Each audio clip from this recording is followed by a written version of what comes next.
It's distracting from their agenda and damaging the presidency. Carl Bernstein, in fact, CNN political analyst and one of the Washington Post reporters, remember, on the Watergate scandal that led to the resignation of President Richard Nixon, says President Trump's presidency is sailing uncharted waters.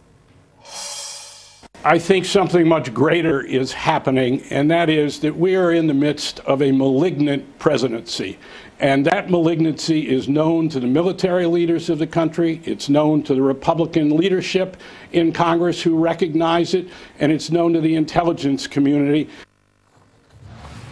All right, Errol Lewis with us as well, CNN political commentator and political anchor for Spectrum News. Sarah Westwood, White House correspondent for the Washington Examiner, with us as well. Thank you both for sticking around. Wanted to ask you, do you believe that President Trump is going to bring up, let's go to Russia, the meddling allegations, Errol? Because at the end of the day, you would think, you wonder if there's going to be a consequence for the president if he doesn't take a harder line here. Well, yeah, it's an interesting question. I think the threshold question for me, Christy, would be, are we going to know all of what happens in whatever meeting occurs?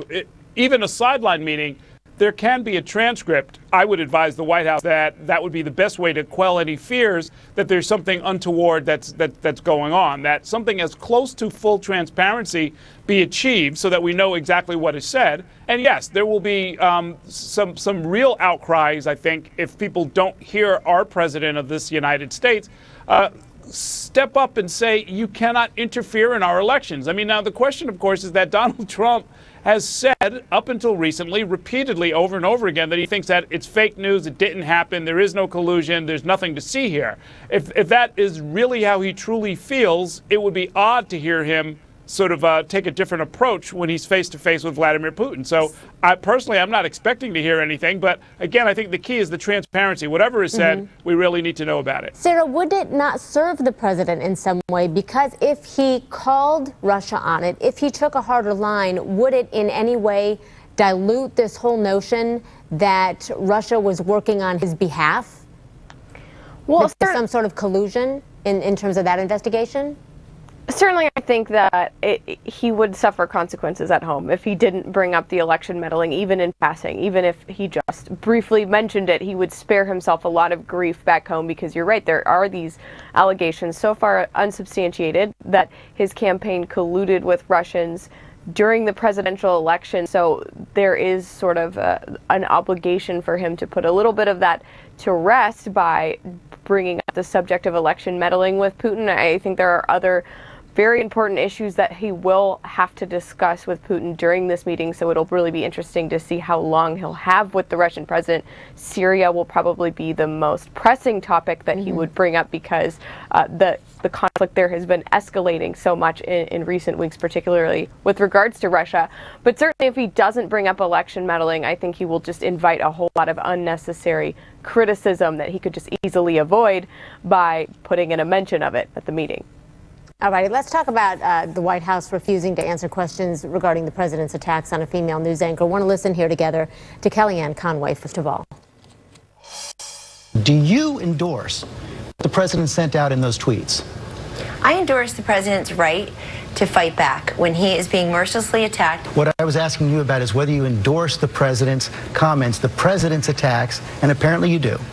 No, I didn't say I endorse his attacks. I never said that, George. What I said was I endorse his ability to fight back. Bottom line, you do not endorse the president's tweets? Bottom line, I endorse his ability to connect on social media with Americans. All right, now I want to listen to Scott Lucas. He's a professor of international politics at Birmingham University in England. Here's what he had to say. I want to be very clear. This is a war on the media. This is an attempt not only to say, look, the media is wrong in what it says here, or that they have their information incorrect. It is an attempt to suppress what you and other journalists are trying to do, not only by Trump, but by high-level advisors like Kellyanne Conway. Errol, where does the White House go with this? Yeah, I think what the professor said is a fair statement. They have certainly tried to demonize the press beyond anything I've ever seen. I've been doing this for over 30 years now.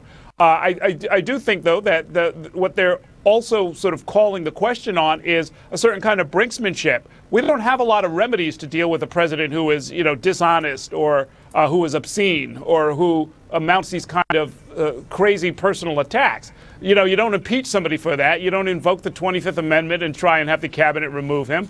There really aren't a lot of things that you can do other than to do your job, inform the public, and let the public sort out what they want to do with a president who insists on this kind of behavior. Kellyanne Conway, she's a perfectly nice lady, I've known her for a long time, who have to make their own professional decisions about what they will or will not be associated with. Sarah, real quickly, we saw something this week that we have not seen, I don't know, ever. People publicly questioning the president's sanity to some degree. There is this House Democrat that's again asking colleagues to get behind a panel that is proposed to remove the president if he's found unfit to lead. Any possibility that that could actually come to fruition?